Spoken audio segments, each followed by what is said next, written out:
So, I have quite a lot of hours in this game. I have a number of videos up on this channel of me just kind of messing around in it, but it's a free game and it gets a lot of traffic, a lot of new players and returning players, and the game's updated quite often, so I figured what I'd do is make a quick video basically explaining how to get started. This video is really aimed at beginners, people who haven't played the game before, but if you're returning, you haven't touched it for a while, then maybe this is a good time. I will state now that I am not supported by War Thunder in any way, by Gaijin Entertainment, and I have my gripes with this game. It's not perfect. I'm not promoting it. This is purely just to help people who are getting started, because it does have quite a big learning curve, especially learning how all the vehicles work, how all the systems work. So I'm hoping that this is going to help someone.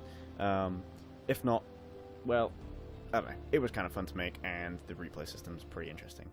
What is it? What is War Thunder? Well, War Thunder is a mass multiplayer online game, and it's set around World War II and kind of later, leading up to like the Korean War, and even later, as we've seen with recent additions to the game. And it strives to create a realistic historical PvP and PvE, in some areas, combat experience, taking place in either air, ground, or soon-to-be-released naval forces. The game features like absolutely loads and loads of unique vehicles. All have their own stats. They all have their own models, damage models, weapon systems, sounds, and the player can research these to unlock them and play them. Each vehicle has its own unique stats that have been recreated as faithfully as the game engine allows. So each of these vehicles, as I say, they've been recreated to sort of mirror how they were throughout history, but obviously the Gaijin the company who make War Thunder, have to obtain all of the statistics for these vehicles, so they're not 100% perfect. Some of them work better than others in the game engine. There is a bit of an obvious meta, but you don't really need to worry about that until later. Choosing nation. There's 7 different nations in War Thunder.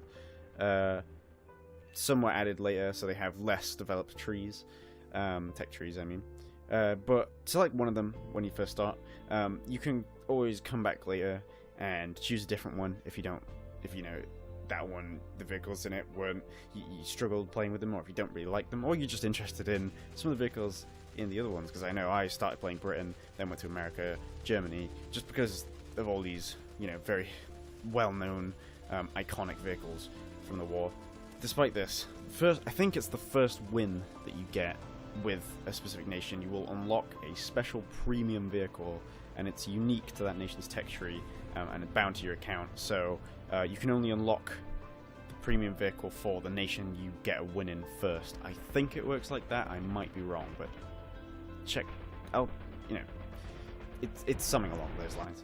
The vehicles usually aren't, they're not overly great. You can actually buy them later with premium currency that you have to pay for with real money, but you'll get one for free, and what this includes is basically a bunch of boosters and bonuses for progression through the game, and a unique vehicle. Obviously each different nation has its own strengths and weaknesses from the vehicles that are in it, and you might want to pick your nation based off that, but if you're just interested in a specific nation's history or the vehicles in that, then go off that, because that's what most people do. That's why most people play this game.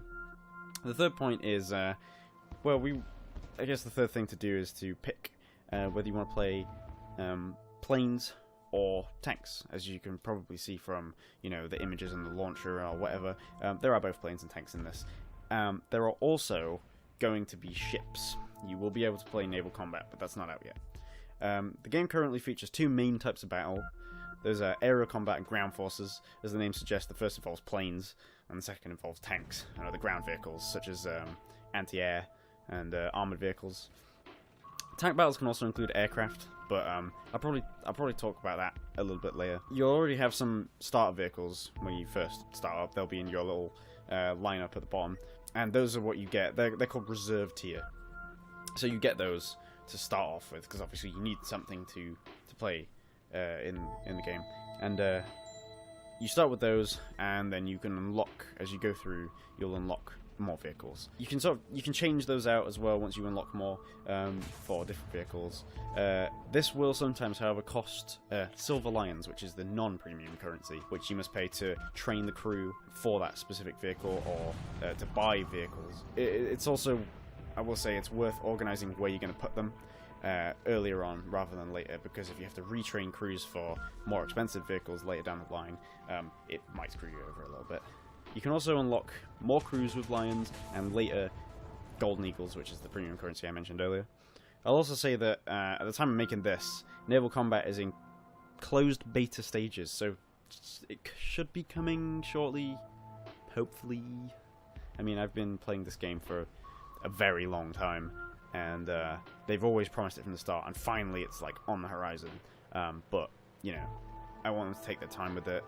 They did kind of struggle a bit in development choices, and they've changed what their idea is and stuff. So as long as, you know, the end product is as good as the rest of the game, then I don't mind how long they take.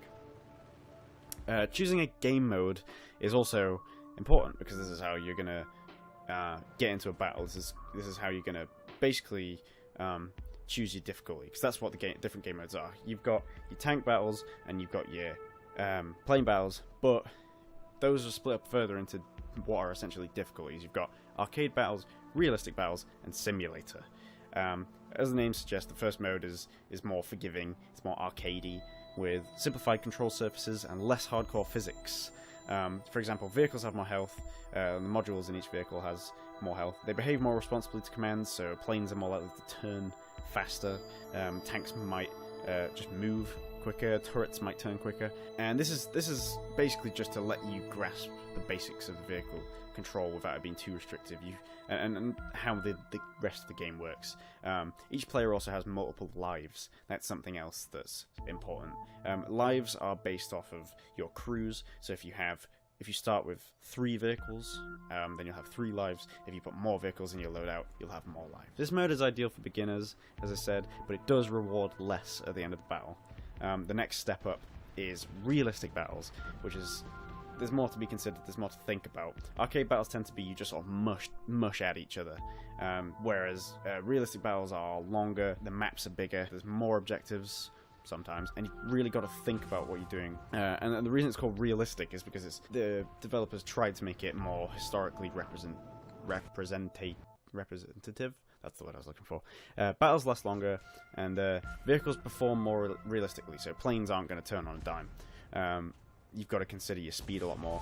Stuff like aircraft destruction. So in arcade battles, you can't, if you go too fast in a plane, you'll get a warning, and you might suffer some control surface issues, so you won't be able to turn as fast or something. Nothing really will happen. In realistic battles, you can tear your plane apart in midair, so you've got to be careful of that. While this is widely considered to be a good thing, this mode is also a lot harder, because each player only gets 1 life. Tankers can use spawn points to respawn in battle, but plane players only get 1 life. Vehicles are much less durable, as I said.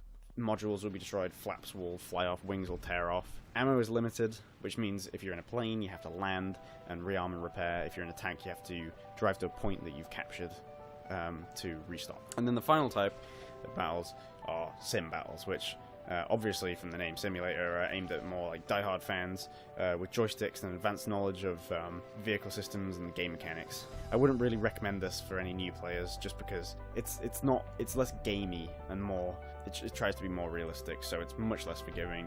You'll have much less chance to learn how the game actually works. But obviously there's no harm in going and just giving it a try and figuring it out for yourself.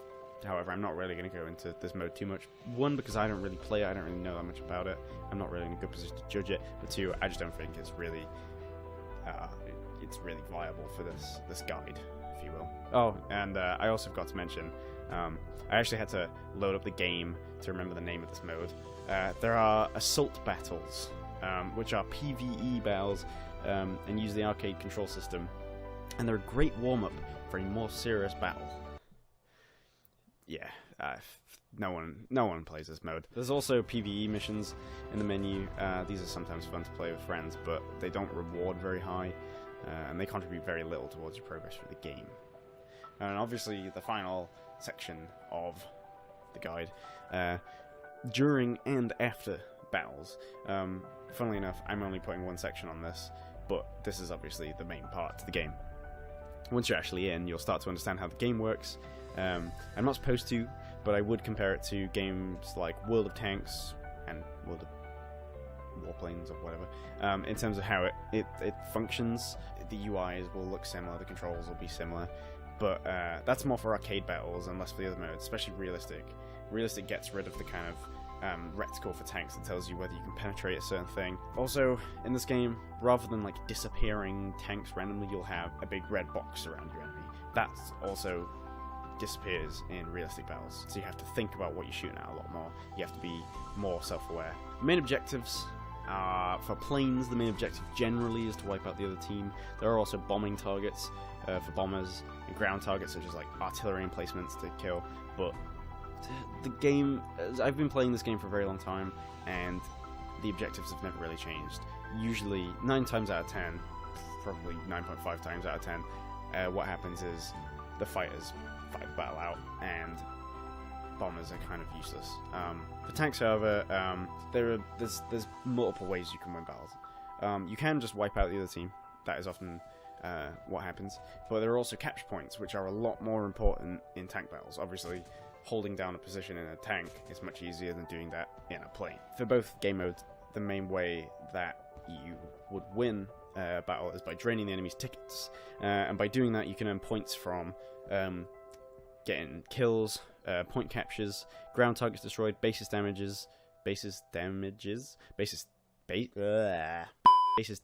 assists, and, well, even getting hit. But this is more, well, it's generally aimed at tanks, because if you're in a plane you probably don't want to get hit. After a battle, these points are converted into research points and silver lions. RP goes towards whatever vehicle you're currently researching, and improvements for the tanks and planes that you've earned with them. These can be, these improvements, or modifications as they're called, basically can improve the stats of your vehicle, making it faster, have a higher climb rate, have a better turret traverse. But you can also unlock things like different ammo types, or bombs, or missiles, to load out your plane with a ground, an anti-ground, anti-tank loadout, basically. Silver lions are spent on repairs, which is usually done automatically. It doesn't usually have a massive impact, but can do if you're playing with vehicles that are more expensive. They're used for unlocking, so paying for modifications. Once you've researched something, you generally have to pay for it, and that goes for vehicles and training crews as well. Ooh, my phone just went off. If there's anything vital I haven't touched on, I'll probably go into it at a later date. I'm thinking of doing more videos like this just because it's quite a nice format, and I think it will help people. Drop me a comment in this video and I'll do my best to answer any questions. I do see all the comments. Like and share this video if you found it useful, or if you think someone else will, because it does help me. It gives me more motivation to do stuff like this. It gives me a reason to, because I know people are watching and are enjoying what I'm doing, and it shows that there is an audience of this kind of thing, that there is a reason for me to make videos like this, and that I am helping people do it, and I'll be more likely to do this in the future. You know, you can always subscribe to the channel. I have a variety of stuff I tend to do, not regularly at the moment, but I would like to do more. For example, I play a hell of a lot of games, and I'll post all kinds of stuff on here. War Thunder's quite an easy one to do, because it's easy to run, it's easy to record, it's kind of repetitive, so I can do it whenever. But there's also games such as Skyrim, Minecraft, I don't know, there's all sorts of things I do. I play guitar, I'm a musician, so I'm likely to put stuff like that up here as well. So if you're interested in any of that stuff and you want to support kind of a new YouTuber, YouTuber, whatever, content creator, whatever you want to call it, then subscribing, liking my content, sharing it is obviously going to help me, and I can do more stuff for you. Thanks for watching this video, and I really hope it helps you out. Keep an eye out for future stuff. Thank you very much.